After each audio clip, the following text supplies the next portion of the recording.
Google just dropped Gemma 4. It's free, runs on your laptop or your phone, and Hugging Face literally just said it was too good out of the box to fine-tune. Same research as Gemini 3. The 31 billion version is currently ranked the third best open model in the world. So I gave it 5 tests in 8 minutes. Let's start with test number 1. Most AIs flatter your idea. I mean, they glaze you so much. I want Gemma to actually push back. Here's the premise pressure test on screen. I want Gemma to be a brutal developmental editor at a top literary agency. I want Gemma to score the premise from 1 to 10 on commercial viability. To be ruthless, I'd rather kill a weak premise now than waste 6 months on it. I'm using Gemma 4, 31 billion version. I really like seeing how the reasoning is happening behind the scenes. Look, we have setting, plot, conflict, stakes, twist, backstory, viability. That's all very cool. Similar novels. Now that's very interesting, right? Here's my competitive research right there. Listen, I don't have time to massage your ego. You want to play in the big league? Stop writing like you're pitching a Lifetime movie. Oh my gosh. All right, this is going to be interesting. Here's the autopsy of your premise. Commercial viability, 4 out of 10. High stakes plus locker room plus power is a winning formula. Okay, I like that. In practice, this is generic. It reads like a prompt from a 100 thriller ideas blog. The best friend who's actually a monster is a cliche that's been dead since the 90s. Unless the prose is transcendent or the political commentary is searing, this is an airport novel that will be forgotten by the time the reader hits the baggage claim. All right, I was asking it to be mean. Is it too mean? I don't know. This is all good feedback. The fatal flaw, the Secret Service paradox. This is where every seasoned editor will throw your manuscript in the trash. You have a massive logistical nightmare that will break the reader's immersion in chapter 1. You cannot hand wave the Secret Service. True, yeah, that's a real problem that would have to be addressed. Your original is a rambling summary. Thank you very much, Gemma. All right, I think Gemma 4 did pretty well here. It's a solid B+, maybe even an A.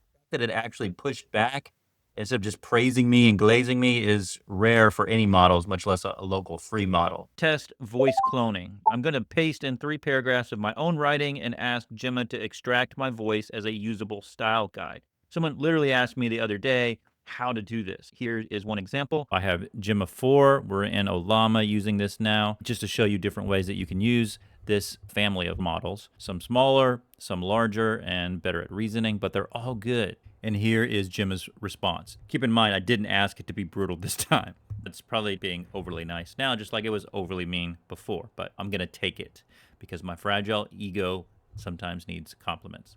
Detailed style analysis. Here's the style guide. This is the part where you would save it into a file, and then you can upload that into any AI, or you can just copy and paste this into a project like a Claude project or a ChatGPT project for reference and context whenever you write something. I think it's interesting that you could probably find some things out about yourself that you didn't know exactly how to express about your writing. Okay, that's actually a little bit creepy. This alone may be worth installing Gemma 4. I'm gonna give it an A+ for this one. Real quick, if you want to set up tunes specifically for this kind of local AI work for authors, my Micro LM Studio is built for exactly that. Links in the description. Now back to it, because test number 3 is audio transcription plus character analysis. Gemma 4 smaller versions handle audio, not just text. So I recorded myself improvising a character monologue, and I'm going to ask Gemma to transcribe it and tell me what the character is hiding. You're actually watching it right here on screen. Keep in mind, we're in Hugging Face now. We're using the Edge model, which is able to listen to audio and transcribe it.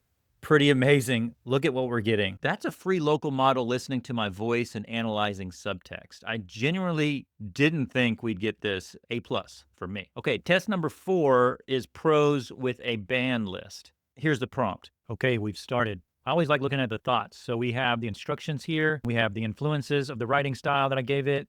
I like how it's refining the voice, saying avoid these things. I also like how it's broken down building dread, because it was part of the instructions I gave it. And then go down here and how it's checking itself.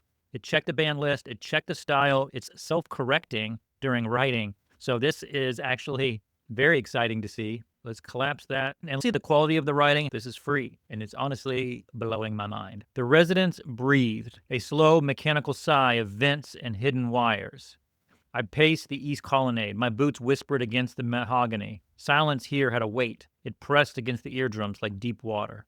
I hit the door to the Lincoln bedroom, ajar. A sliver of amber light leaked into the hall, cutting the dark in a jagged line. All right, there's definitely some cliches, and I think the instructions I gave it affected the writing. So let's do another example where I don't really say how to write.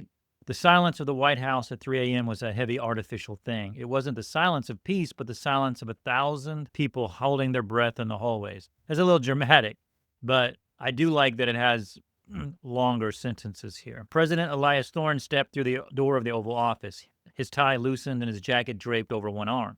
As the door clicked shut behind him, Thorne froze. The smell hit him first. It wasn't the usual scent of lemon polish and old parchment. It was something metallic and cloying, a thick copper sweetness that clung to the back of his throat. Then he saw the silhouette. It's still not great writing, but this is local. This is free. This is a small AI model. I think for nonfiction, this could work just fine as far as the writing goes. But for novels, I know we have a higher standard. I think you could use this to write something of a first draft or chapter summaries, but I wouldn't rely on this solely for writing your whole novel. Maybe a C plus, maybe even a B, but I wouldn't go beyond that right now. All right, let's go to test 5, and this is the weird one. Let's take an image and turn it into a scene. So I'm uploading a photo and asking it to write a scene from inside that photo in my character's voice, with one detail in the image becoming a plot point. Yeah, I said it was going to be a little weird. Here, by the way, is the image. I made that with Gemini. Let's see what we're thinking about. I didn't say what the image was about at all. It's simply reading that image. So that's pretty cool. It took an image, analyzed it, and then wrote a scene of fiction from it. The silence of the dunes was never actually silent. To me, it was a low-frequency hum, the sound of a billion grains of sand shifting like a slow-motion landslide. But then the train arrived, and the world shattered. Maybe a bit dramatic, but we do have the focus on sound, which I like. It was a wedding band, snagged on the dorsal fin of a small yellow fish. This must be the detail. I stood frozen as the first car blurred past, a kaleidoscope of turquoise and neon. Again, some cliches there, not perfect writing by any stretch of the imagination, but it did what I asked, and it definitely read the image so that you could just upload a couple of images and get a story written. For the ability to read the image and decode it, I would say that's an A+. For the actual writing, I don't love it, but it's okay. So we'll give it, I'll say a C. Could be a C+, could be a C-.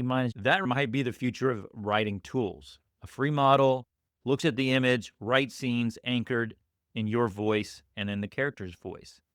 There's 3 ways to get Gemma 4. You can get it on your computer. Just open your terminal, type Olama run Gemma 4, just like you see on screen, done. If you don't have Olama, get that at olama.com first. On your phone, Google's AI Edge Gallery app. Search Gemma 4, install, runs locally on your phone, no internet needed, which is pretty cool because now you can use this AI model while you're in airplane mode or anywhere there's no internet. You can also use this in your browser, no install needed. Google AI Studio, sign in, pick Gemma 4 from the dropdown, start prompting. The fact that it exists for free is generally a little ridiculous and maybe a little frightening. I guess there's nothing left for us to do except go get this model and start playing around with it.